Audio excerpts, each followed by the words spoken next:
mereka masing-masing. Berdoa mulai.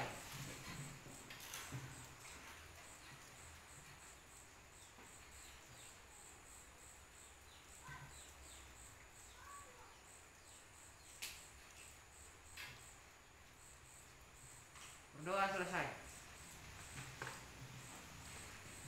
Memberi salam kepada Bapak Guru. Selamat pagi, Bapak Guru. Selamat pagi.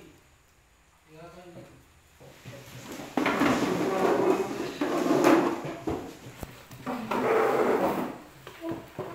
Baik, selamat pagi. Pagi. Selamat pagi. Pagi. Apa kabar kalian di pagi hari ini? Sehat. Sehat. Syukur kalau kalian semua sehat. Kita akan mulai dengan mata pelajaran pendidikan Pancasila dan kewarganegaraan di hari ini. Untuk mulai dengan proses belajar mengajar pada pagi hari ini, sebelumnya Bapak Guru ingin cek daftar hadir.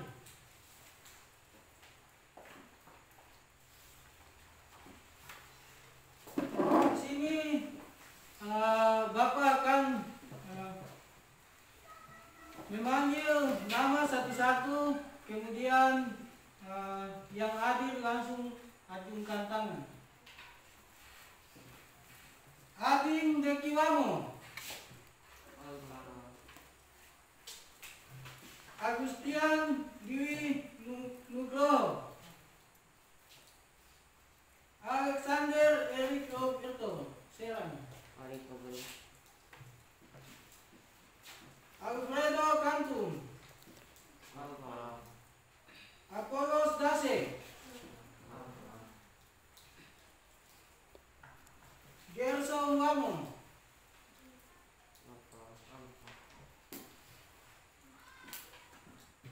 Martinus Septino Botre,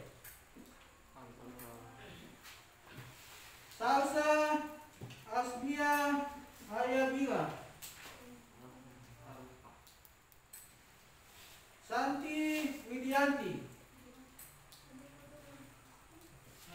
Baik, untuk teman-teman yang hadir, terima kasih. Yang tidak hadir, tolong nanti masuk di pertemuan yang berikutnya.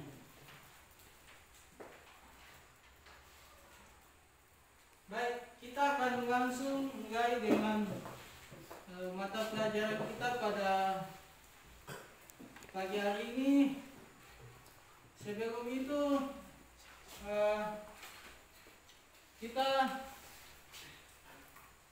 mulai dengan pembahasan kita di minggu lalu. Mungkin ada yang masih ingat pertemuan kita yang minggu kemarin atau yang kemarin.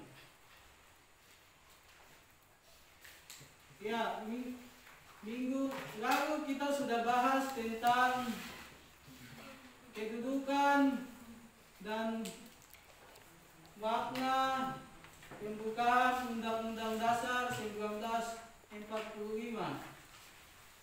Di situ ada kedudukan Undang-Undang Dasar Negara Republik Indonesia tahun 1945. Kemudian ada hubungan antara proklamasi kemerdekaan dan Undang-Undang Dasar 1945. Kemudian ada juga makna dari alinea pembukaan Undang-Undang Dasar 1945. Kemudian pada pagi hari ini kita akan melanjutkan materi, yaitu tentang kedudukan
hari ini, yaitu tentang kedudukan dan fungsi Undang-Undang Dasar 1900, Undang-Undang Dasar Negara Republik Indonesia tahun 1945.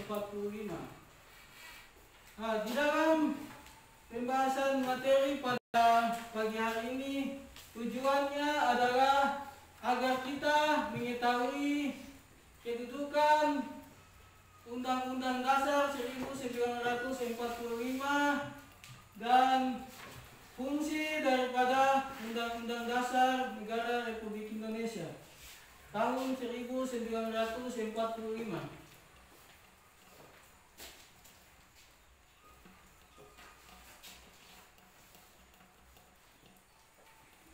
Nah, sebelum kita membahas materi lebih lanjut, di sini bersifat tertulis. Undang-Undang Dasar Negara Republik Indonesia disebut sebagai Undang-Undang Dasar yang bersifat tertulis. Kemudian Undang-Undang Dasar ini disebut undang-undang yang bersifat fleksibel. Fleksibel artinya undang-undang ini bisa mengikuti perkembangan zaman. Artinya undang-undang ini bisa dirubah tergantung perkembangan zaman. Dan undang-undang ini juga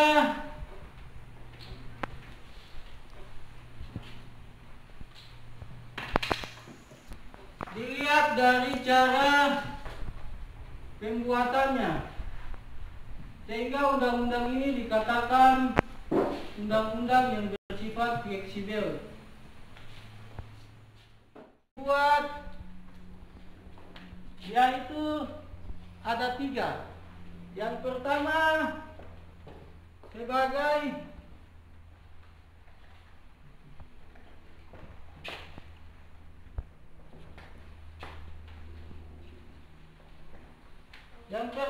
sebagai alat kontrol.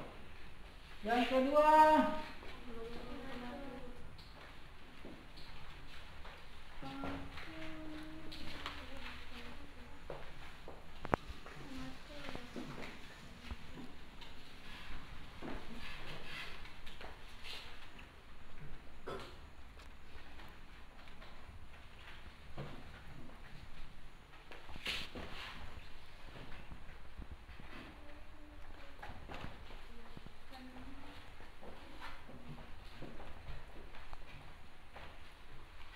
tujuan undang-undang ini dibuat, yaitu yang pertama sebagai alat kontrol. Artinya undang-undang ini dibuat untuk mengontrol jalannya sistem pemerintahan yang ada di Negara Kesatuan Republik Indonesia. Kemudian yang ketiga yaitu sebagai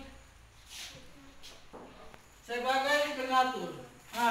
Yang disebut sebagai pengatur yaitu undang-undang ini dibuat untuk mengatur tata tertib kehidupan kita, baik dalam bermasyarakat, berbangsa, dan bernegara. Kemudian yang ketiga yaitu sebagai penentu. Yang disebut sebagai penentu artinya undang-undang ini dibuat untuk mencapai tujuan-tujuan tertentu, yaitu tujuan-tujuan daripada Negara Kesatuan Republik Indonesia. Kemudian sampai di sini Bapak akan memberikan satu pertanyaan atau satu sesi pertanyaan untuk 2 orang penanya. Silakan yang ingin bertanya.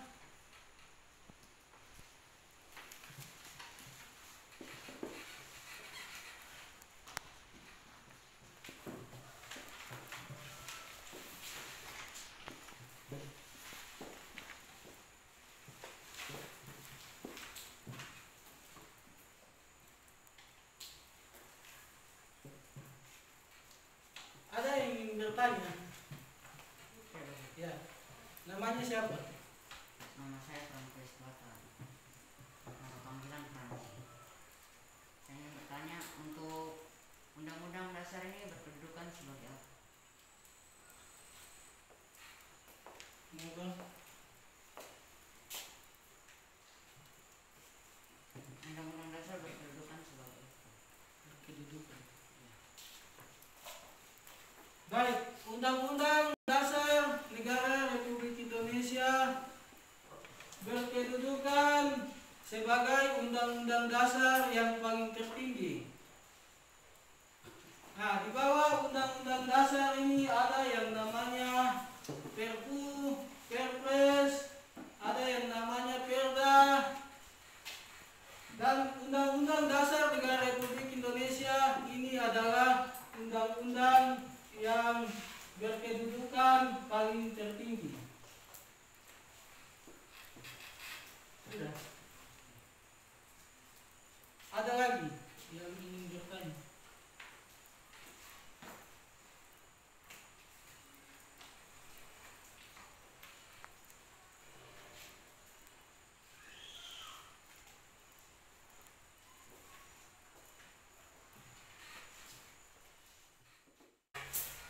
Kehendak yang pertama adalah adanya kehendak para warga.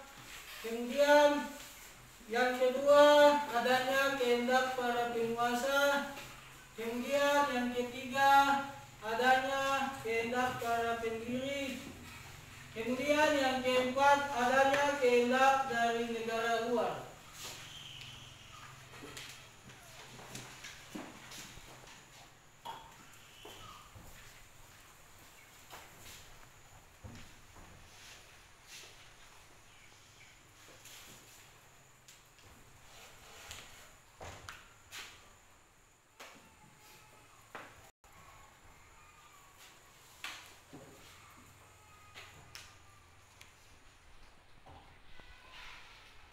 Baik, undang-undang ini dibuat karena adanya 4 kehendak. Yang pertama, kehendak para warga. Kedua, kehendak para penguasa. Yang ketiga, kehendak para pendiri. Kemudian yang keempat adanya kehendak dari negara luar. Nah, 4 kehendak inilah yang menjadi dasar mengapa undang-undang itu dibuat, dan undang-undang itu bisa berada dan bisa berlaku di negara Kesatuan Republik Indonesia.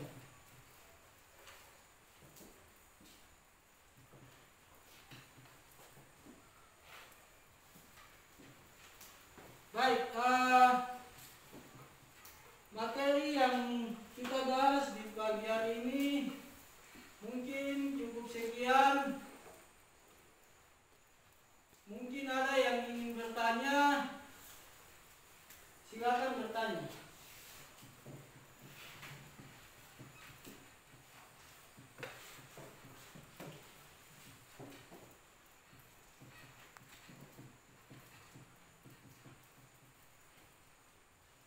Tidak ada. Baik, kalau tidak ada yang bertanya, materi yang akan kita bahas di minggu berikut yaitu di poin bagian D. Nanti kalian pulang, kalian bisa pelajari lagi dan kita akan ketemu di pertemuan yang berikutnya. Terima kasih. Selamat pagi. Tetap sehat. Tetap mengikuti protokol. Jangan lupa tugas-tugas yang diberikan dikerjakan. Materi yang diberikan oleh Bapak Ibu guru dipelajari di rumah. Banyak berdoa kepada Tuhan, semoga dunia bisa dipulihkan dari COVID-19. Terima kasih. Selamat pagi.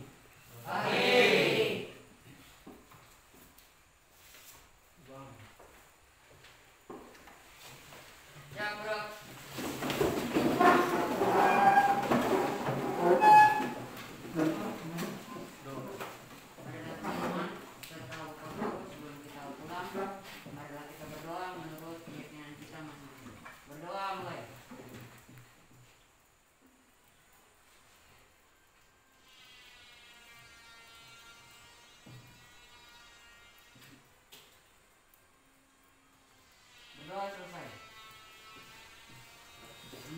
kepada